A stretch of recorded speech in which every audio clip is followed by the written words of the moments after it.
Իսրայելի կողմից Ալի Խամենեիի մահվան կեղծ լուր տարածելը կարող է նպատակ ունենալ անորոշություն և խուճապ ստեղծել Իրանի կառավարման համակարգում։ Քանի որ այնուամենայնիվ վերնախավում կան սպանվածներ, հոգևոր առաջնորդի հնարավոր մահվան լուրը կարող է փլուզել կառավարման բուրգը։ Առնվազն հետախուզության մասով Իրանի հոգևոր առաջնորդը դեռ 3 պետք է որ տեղեկացված լիներ ԱՄՆ-ի ու Իսրայելի գործողության մասին, ընդ որում խոսքը չի գնում Իրանի հետախուզության մասին։ Կան Չինաստան և Ռուսաստան, որոնք համապատասխան տեղեկատվությունը տրամադրած կլինեին նրան։ Այսինքն վարկածը, որ Խամենեին հանգիստ նստել է իր նստավայրում ու սպասել իր վախճանին, քիչ հավանական է։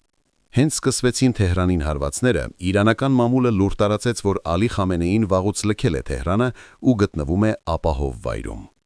Եթե Խամենեին ողջ է, ապա Իսրայելի կողմից կեղծ ինֆորմացիայի տարածումը կարող է նպատակ ունենալ նաև ստիպել Խամենեիին դուրս գալ եթեր ու հերքել իր մահվան լուրը։ Դրանով Իսրայելը կկարողանա փորձել գտնել հոգևոր առաջնորդի գտնվելու վայրը։